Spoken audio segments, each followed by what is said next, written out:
So you notice the things that you choose to do with your kids have a huge impact on the relationship that you have with them.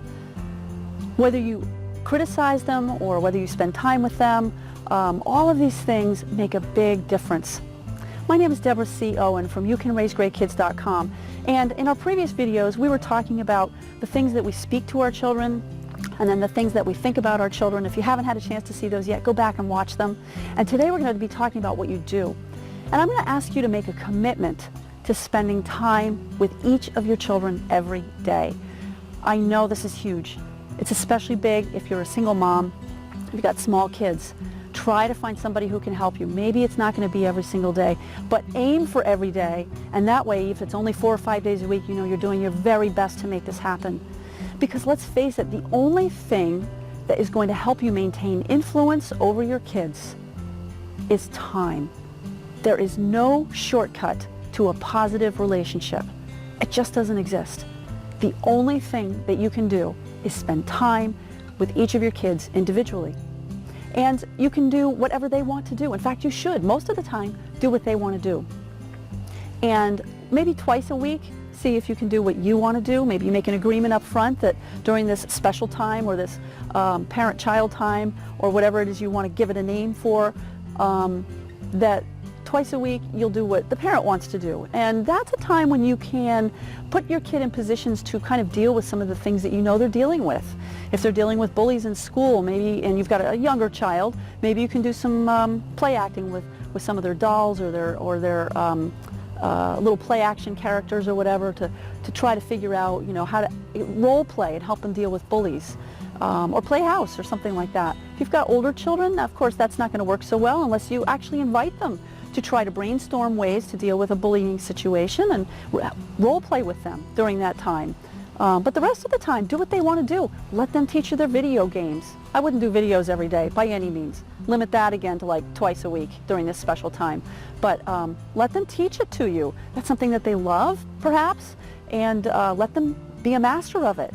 That's a really powerful thing for their self-confidence if they can teach you something. Let them teach you something on their computer. Let them teach you how they're learning their new soccer stuff from practice or anything that they love.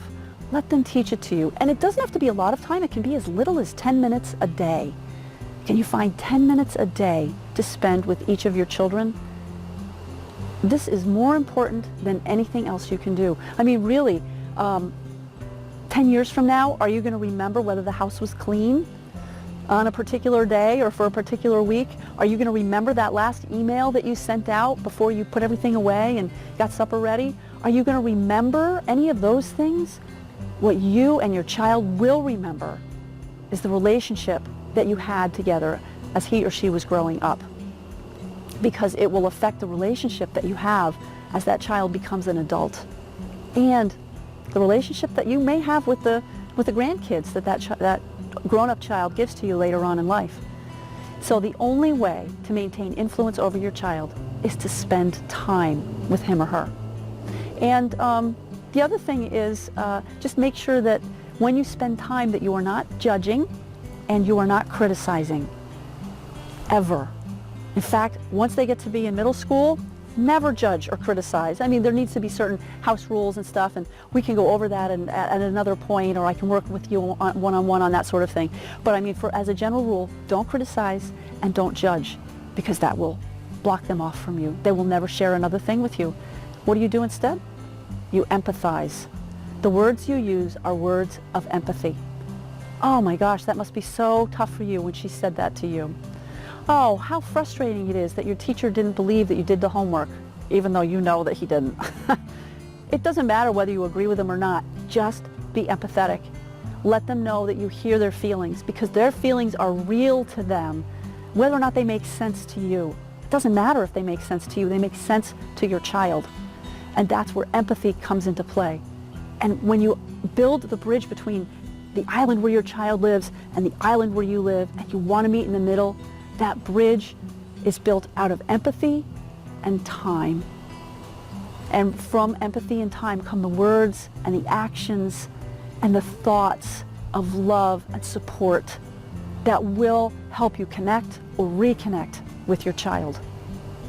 I hope this has been a really helpful video series for you. I hope it's introduced you to me, to my philosophy, to the things that I help my clients do, and that I help people like you do. I'm happy to share this with you because I am absolutely committed to helping kids and families. I want kids to grow up to be happy and successful.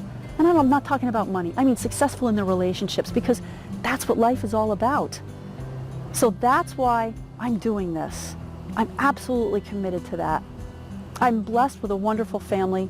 I've learned along the way from our struggles and the things that the mistakes that we made, and all of the books, the stacks and stacks of books I've read, the courses that I've taken, the certifications that I have.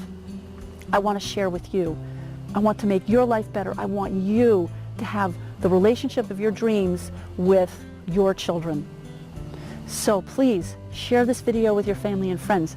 And if you're ready, I would really love to have a conversation with you. And here come my dogs.